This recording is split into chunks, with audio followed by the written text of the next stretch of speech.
très heureuse de vous retrouver dans cette vidéo ASMR puisque pour moi ça fait un bon moment que je n'ai pas tourné de vidéo. Vous avez pu voir des séances d'ASMR tous les mercredis à 21h pendant tout l'été. Je les avais programmées les mois précédents, mais pour ma part, durant tout l'été, je n'ai presque rien filmé ou rien monté. Je me suis vraiment accordé une pause et j'ai également coupé les réseaux sociaux, plus particulièrement Instagram. Donc plus de posts, plus de stories, vraiment une pause pour profiter de la famille et vraiment me consacrer à une chose et pas faire 10 000 choses en même temps comme je fais habituellement. Alors dans cette vidéo ce soir, c'est allez, presque le premier mercredi du mois. En fait on est encore un peu en août donc mais bon, demain c'est le 1er septembre, c'est aussi la rentrée et du coup on va lire les pages des plantes et autres pierres, voilà.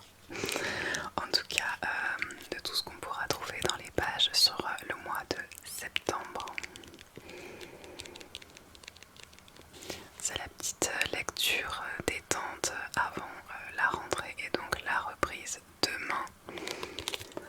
Une grande étape chez nous puisque ma grande fait son entrée au collège, donc je crois que c'est surtout maman qui stresse plutôt que elle, mais ça va clairement faire du changement puisqu'elle va prendre le bus pour rejoindre son collège et qu'elle restera toute la journée là-bas, donc cantine et compagnie. Ça va être assez flippant je crois et je vais m'habituer comme pour tout, mais c'est une nouvelle étape dans la vie de famille. Et voilà, pour les deux autres, ce sera toujours primaire et maternelle, donc on aura 3 stades bien différents, mais ce sera une rentrée un peu différente et mouvementée par rapport à d'habitude. Avant de commencer la lecture, je vais allumer quelques bougies. J'ai pris l'habitude cet été d'allumer mes petits pots. Donc ce sont des pots de yaourt récupérés. Et j'ai fait des bougies avec de la cire de soja et de l'huile essentielle de lavande pour avoir une odeur vraiment délicate. Parce que je ne suis pas du tout fan des bougies qui sentent trop fort. Ça me donne vite la migraine. Et j'aime beaucoup ces verres transparents avec vraiment la couleur blanche comme ça éclaire énormément le soir. Donc quand je me pose tranquillement dans la chambre, soit je bouquine un petit peu, soit je tricote un peu. J'ai pris de l'avance sur les calendriers de l'Avent que je confectionne et j'aimerais en mettre au moins 2 voire 3 dans ma boutique avant novembre pour les précommandes du calendrier de l'Avent. Donc c'est du boulot puisque j'ai 24 petites bottes par calendrier à tricoter. Donc forcément je commence plus tôt.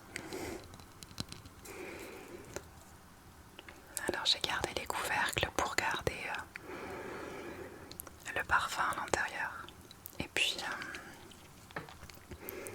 j'ai mis une petite étiquette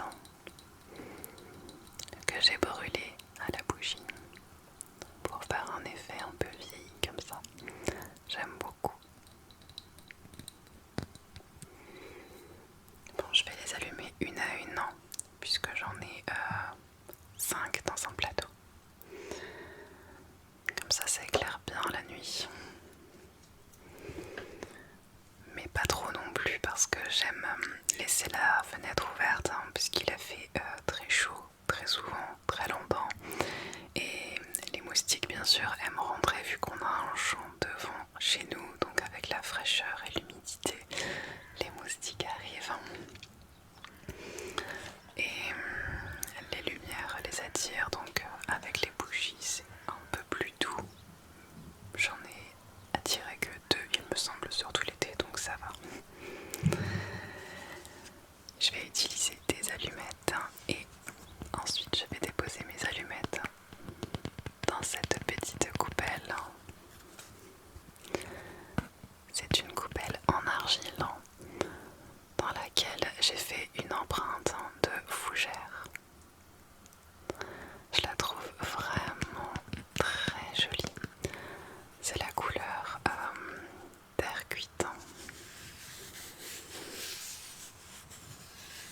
C'est de l'argile auto-durcissante, donc ça c'est pratique, il n'y a pas besoin de cuisson. Et j'avais fait des petits ronds avec des empreintes de feuilles de lierre. J'en ai mis plein en vente sur ma boutique. Et j'ai également fait des porte-encens avec des feuilles de pachira. J'aime beaucoup faire les empreintes comme ça de feuilles dans l'argile. Et là j'ai testé la fougère. D'habitude c'est de l'argile blanche et là j'ai testé la terre cuite. J'ai même fait des cocotiers pour les œufs à la coque. On n'en avait que 2 et du coup j'en ai fabriqué 3 autres comme ça. Tout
apparemment on va parler du sel pour la première semaine de septembre. Donc là on est le mercredi 31 et demain le 1er septembre. Alors semaine 35. Lorsqu'un homme mange des aliments sans sel, cela le rend intérieurement tiède. Lorsqu'il en mange modérément, mélangé avec du sel, cela le renforce et le guérit. Mais celui qui mange des aliments trop salés, cela le rend intérieurement aride et lui fait du tort. Le sel est comme le sang et il donne de la force à qui en use modérément. Mais pour celui qui en use sans modération, il est comme une inondation et une tempête. Alors, la pensée d'Hildegarde. Avant-gardiste, sainte Hildegarde fait référence au principe de discrétion, de juste mesure, qu'il convient de respecter pour une pleine santé. Trop peu de sel est tout aussi néfaste que trop. La moniale insiste sur le fait que le sel est là pour améliorer le goût et l'arôme naturel des aliments, mais il ne doit en aucun cas dominer et masquer les autres goûts. Véritables alicaments, les épices utilisées dans la cuisine hildegardienne servent également, en apportant une palette de saveurs uniques, d'alternatives au sel. Le gomasio, alternative gourmande au sel. Connaissez-vous le gomasio?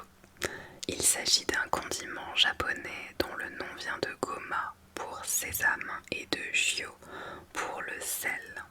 Il se compose d'un mélange de 95% de graines de sésame grillées et de 5% de sel. Il peut être sublimé par des algues, des orties, du thé matcha en poudre, etc. La recette: dans une poêle chaude, à sec, faites griller 180 g de graines de sésame. Retirez du feu lorsque le mélange devient doré. Laissez refroidir puis broyer grossièrement avec 20 g de sel marin à l'aide d'un mortier. Conservé dans un pot. Le conseil santé et beauté de la semaine. L'allothérapie est une méthode naturelle très en vogue qui permet de profiter des bienfaits du sel par inhalation, grâce à un ou plusieurs mûres de sel. L'air ambiant, alors chargé en minéraux, oligo-éléments et ions négatifs réputés pour leurs effets apaisants et dynamisants, optimise l'appareil respiratoire et permet de se ressourcer comme après un week-end passé au bord de la mer. Et côté salle de bain, le sel a aussi une place de choix. Du sel d'Epsom pour favoriser la détente des muscles grâce à sa teneur en magnésium, du sel de la mer morte pour calmer les peaux sujettes à inconfort et démangeaison, et du sel rose de l'Himalaya pour détoxifier et exfolier la peau.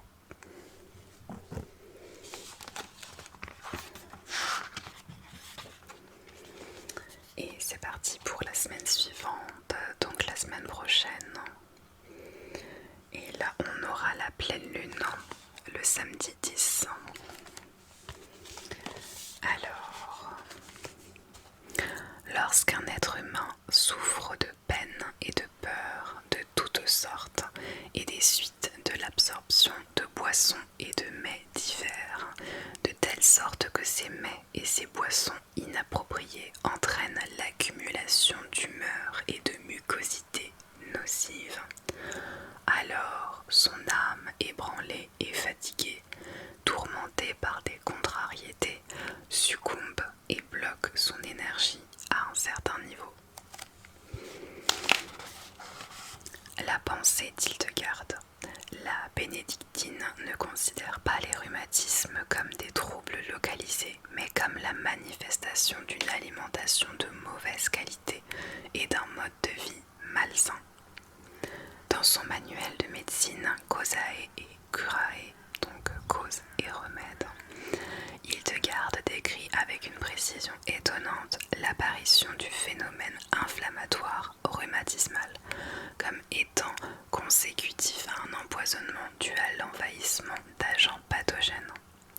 Pour diminuer l'inflammation, elle recommande le jeûne hildegardien, la psychothérapie avec l'utilisation d'une calcédoine pour diminuer la colère, la saignée ainsi que les remèdes suivants: le bain de vapeur à la châtaigne, l'enveloppement aux feuilles de frêne, le vin aux racines de galanga et le bain de potentille. Donc la calcédoine pour diminuer la colère, c'est une pierre, donc en lithothérapie, c'est une pierre bleu clair qui sert bien pour apaiser.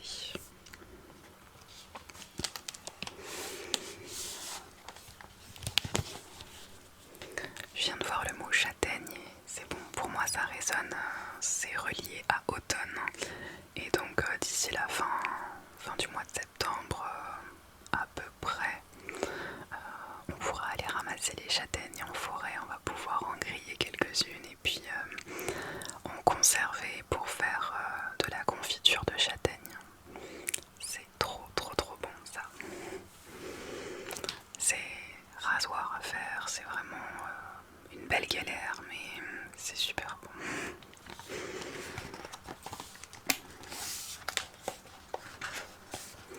Alors, Rollon apaisant pour rhumatisme. Dans un bol, mélangez 25 ml d'huile végétale d'andiroba avec 20 gouttes de chacune de ces huiles essentielles anti-inflammatoires: verge d'or, coltérie couchée, baume de copahu. Transvasez dans un flacon Rollon de 30 ml et appliquez 1 ou 2 fois par jour cette huile aromatique en massage sur les zones endolories. Vous pouvez utiliser ce Rollon en cure de 28 jours.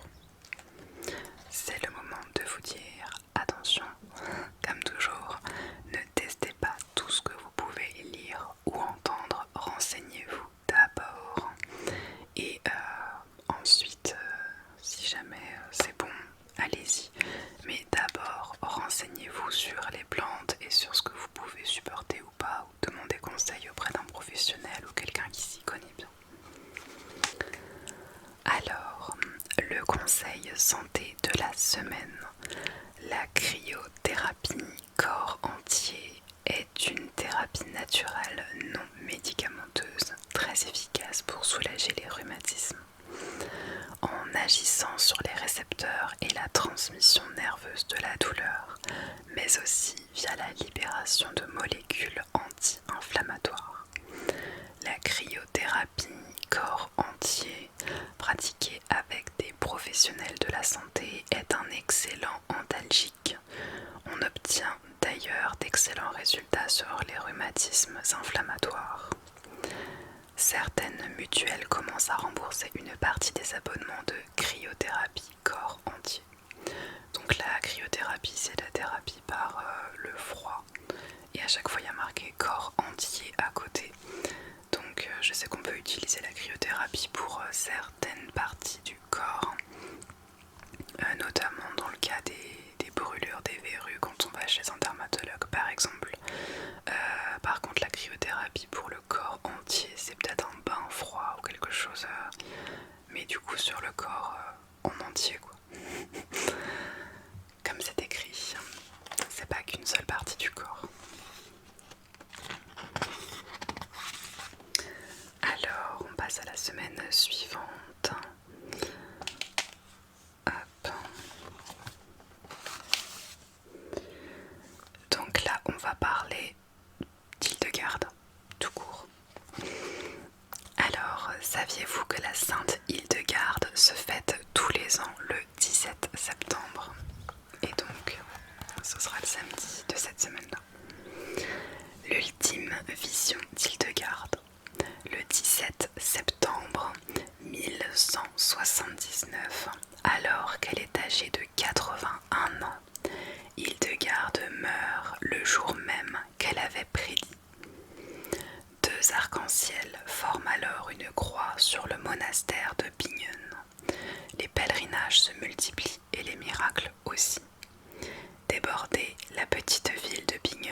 ne sait dès lors plus comment faire pour répondre à toutes les demandes. L'évêque de Mayence est obligé d'intervenir et implore Hildegarde d'arrêter ces miracles. Peu à peu, le calme revient et les nonnes reprennent leurs humbles occupations. Oubliée puis redécouverte, véritable icône à son époque, Hildegarde de Bingen ne sera pas canonisée au Moyen-Âge. À la fin du XVe siècle, comme elle était l'objet d'une dévotion de longue date, son nom est inscrit au martyrologe romain sans autre formalité avec le titre de sainte. Mais, aussi surprenant que cela puisse paraître, Hildegarde tomba peu à peu dans l'oubli au fil des siècles. Elle fut heureusement redécouverte en 1950 en Allemagne par un médecin, le docteur Gottfried Herzka, et un naturopathe, le docteur Vigard Strello. Tous deux ont pu expérimenter la pratique hildegardienne avec succès auprès de milliers de patients et ont regroupé leurs connaissances, leurs expériences et leurs recettes dans de nombreux ouvrages. Canonisé et proclamé docteur de l'Église. Le 10 mai 2012, à Rome, Hildegarde est canonisée par Benoît XVI. Puis, le 7 octobre de la même année, la sainte est proclamée docteur de l'Église et devient ainsi la 4e femme à recevoir ce titre, après Catherine de Sienne, Thérèse d'Avila et Thérèse de Lisieux.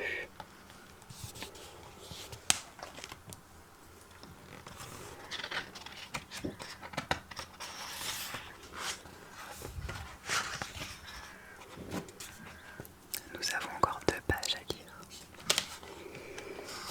plutôt 2 semaines.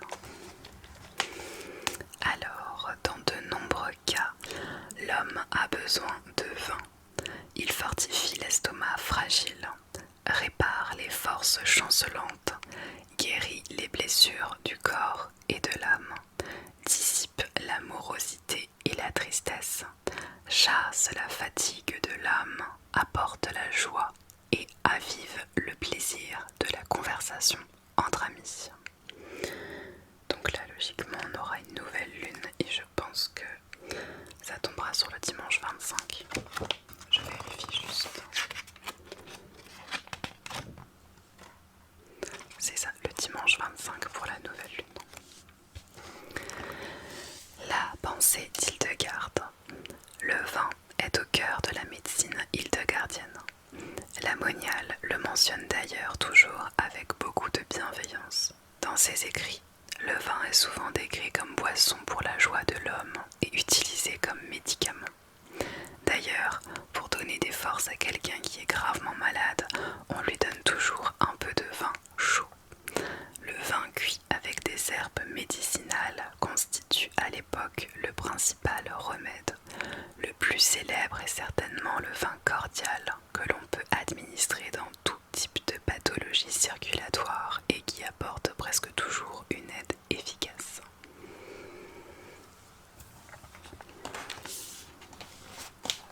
Alors avant de vous donner la recette de ce vin cordial, ici en Alsace on a le vin chaud avec le marché de Noël et c'est juste délicieux.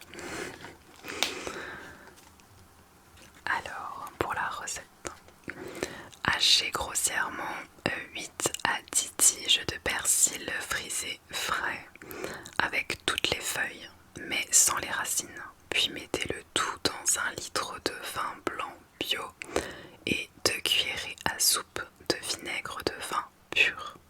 Faites cuire ce mélange à couvert pendant 10 minutes à feu vif, tout en remuant de temps en temps pour éviter qu'il ne mousse.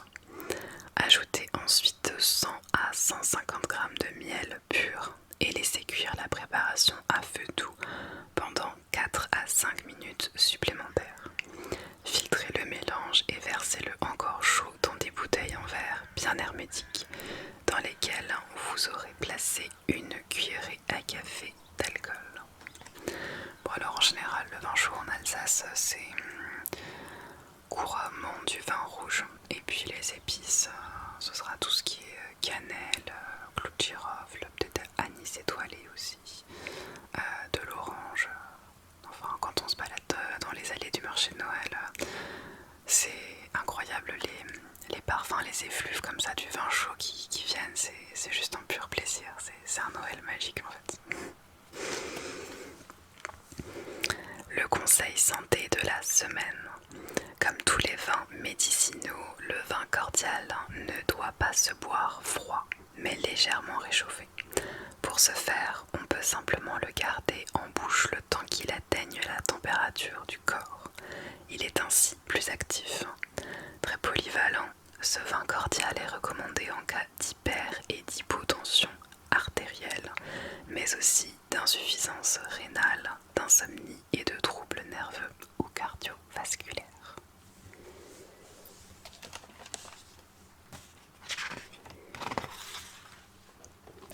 Et on passe à la dernière semaine de septembre, donc avec le 30 septembre qui aura lieu le vendredi, puisque octobre arrivera sur le week-end.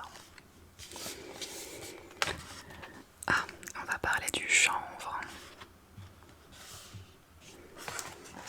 Je vais vous montrer la plante.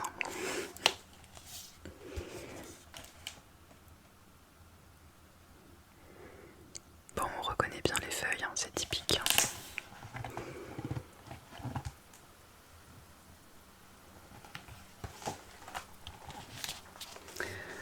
Alors, le chanvre est chaud et il pousse quand l'air n'est ni trop froid ni trop chaud.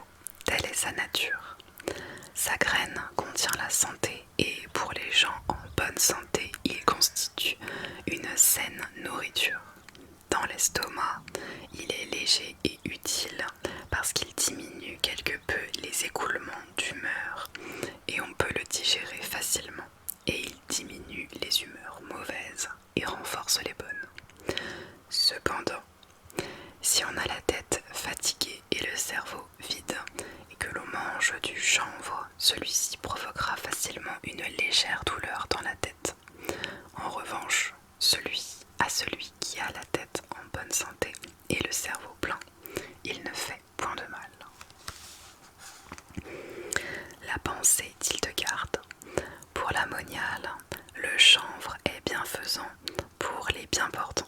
Non seulement il est facile à digérer, mais il élimine les glaires, réduit les humeurs viciées et renforce les bonnes. En cas de mal de ventre, Hildegarde recommande de faire cuire une poignée de graines de chanvre dans de l'eau, puis de filtrer et de mettre les graines chaudes dans un linge propre avant d'appliquer quelques minutes sur le ventre. Elle recommande également une bandelette de chanvre pour panser les ulcères et les plaies.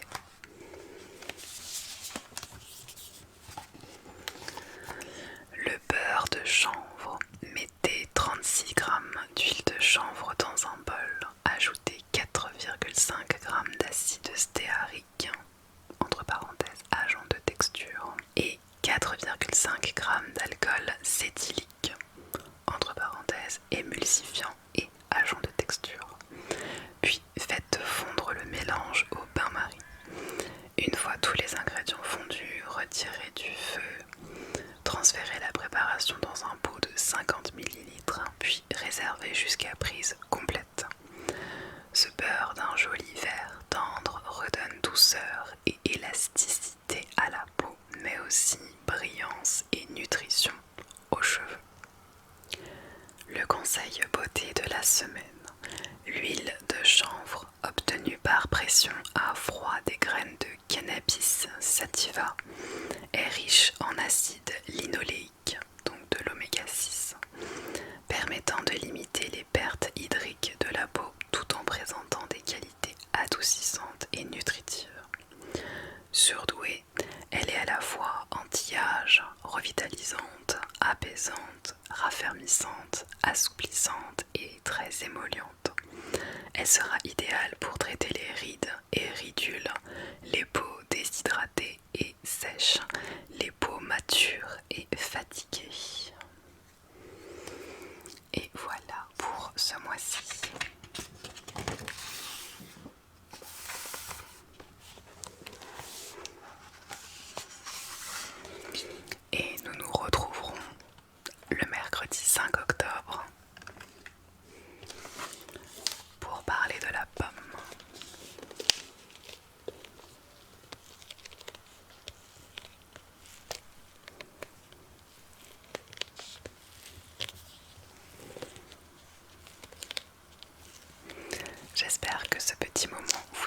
du bien.